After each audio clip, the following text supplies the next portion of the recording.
승정원 일기, 우리나라의 대표적인 자랑거리이자 전 세계에서 가장 방대한 사료죠. 유네스코 세계기록문화유산에 등재될 만큼 매우 중요한 가치를 지닌 이 승정원 일기가 수십 년 가까이 무려 100명이 넘는 사람들이 달려들었는데도 고작 30% 정도밖에 번역되지 않았다는 사실 알고 계셨나요?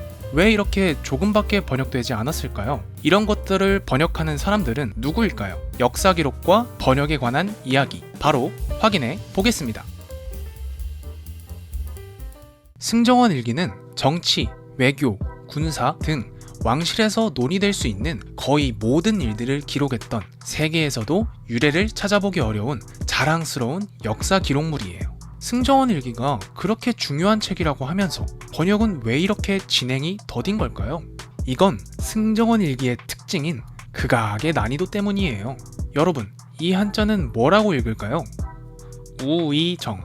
이렇게 보면 쉽게 식별이 가능하죠. 그런데 승정원 일기 원본에는 어떻게 쓰여 있을까요?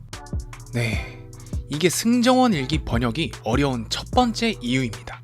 일단 무슨 한자인지 식별하는 것부터가 너무 어려워요. 아니, 왕실 행정기록을 담당하는 사람이 글씨를 왜 이렇게 개판으로 쓴 걸까요? 승정원 일기는 왕과 신하들이 우리말로 얘기를 하는 동안 주서라는 사관이 실시간으로 한문으로 번역하면서 써내려갔던 문서예요. 그러다 보니 흐름을 놓치지 않기 위해 이런 초서라는 글씨체를 활용해서 휘갈겨 쓸 수밖에 없었던 거예요. 그러니 내용을 이해하기 위해서는 일단 초서로 쓰여있는 한자들을 정자화시키는 작업이 추가로 필요했던 거예요. 하지만 더 큰 문제는 따로 있습니다. 1736년, 그러니까 승정원 일기 영조 12년 7월 14일 기사에서 영조와 신하들이 국정토론을 하는 부분을 보면 이런 구절이 있어요.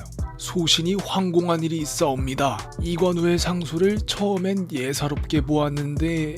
여러분은 이 말을 들으면 무슨 의미인지 이해가 가시나요? 이관우가 누구지? 이관우의 상소는 무슨 내용이지? 왜 갑자기 황공하다고 하는 거지? 이 짧은 문장에 규명해야 될 내용들이 산더미처럼 많아요. 번역은 한문을 해석하는 동시에 그걸 읽는 독자가 특별한 배경 지식이 없어도 번역문의 맥락을 이해할 수 있게끔 사건마다 주석을 달아줘야 해요.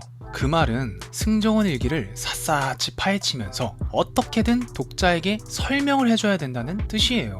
이관우의 상소, 이 단 두어절에 번역자분이 어떻게 각주를 다루셨는지 한번 보겠습니다. 역번도 번역에 종사하는 입장으로서 저 몇 줄 각주를 다는데 얼마나 뼈와 살을 깎았을지 너무나도 이해가 잘 갑니다.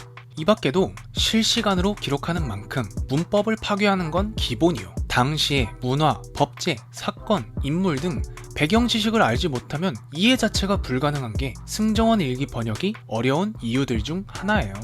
하지만 이 모든 문제를 압도하는 가장 큰 장벽은 따로 있습니다. 역번은 올해 승정원 일기 영조연간의 일부를 번역하는 업무를 맡았는데요. 1년 동안 번역해야 할 분량은 대충 이 정도예요. 이게 얼마간의 기록인지 감이 오시나요? 단 4일이에요. 제가 1년 내내 고생해서 번역해야 할 분량이 고작 4일간의 기록이라는 거죠. 물론 경력이 쌓인 베테랑 번역가는 이것보다 훨씬 더 많은 양을 번역하긴 해요. 하지만 2억 4천만 자라는 압도적인 승정원 일기의 분량 때문에 전문가들은 완전 번역까지 앞으로 30년은 더 남았다고 예상하고 있죠. 2억 4천만 자. 조선왕조실록은 5,400만 자 분량이라고 하는데 이걸 차곡차곡 포개놓으면 빌딩 13층 높이가 된다고 해요. 그런데 승정원 일기는 그 4배가 넘으니 얼마나 많은지 상상이 가시나요? 근데 더 기가 차는 게 뭔지 아세요? 승정원 일기는 임진왜란 때 한번 불타 없어져서 인조 이전의 기록은 전해지지 않아요. 그 말은 이 2억 4천만 자가 실제로는 5분의 3 정도의 분량밖에 되지 않는다는 거죠. 그냥 우리 조상들은 기록에 미쳤던 것 같아요. 이렇게 어려운 번역 작업을 담당하는 직업을 고전 번역가라고 부릅니다.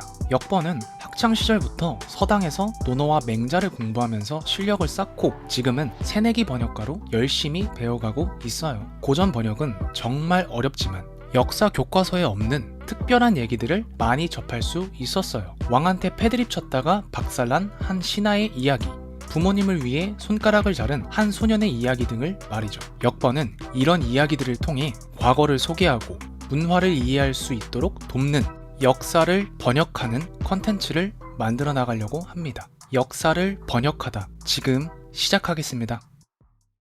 삼행 요약. 우리나라의 중요 역사 기록물인 승정원 일기는 아직 30%밖에 번역되지 않았다. 그 이유로는 글씨체 판독 문제, 주석의 문제, 압도적인 분량의 문제 등이 있다. 이런 한문 기록들을 번역하는 사람들을 고전 번역가라고 부른다.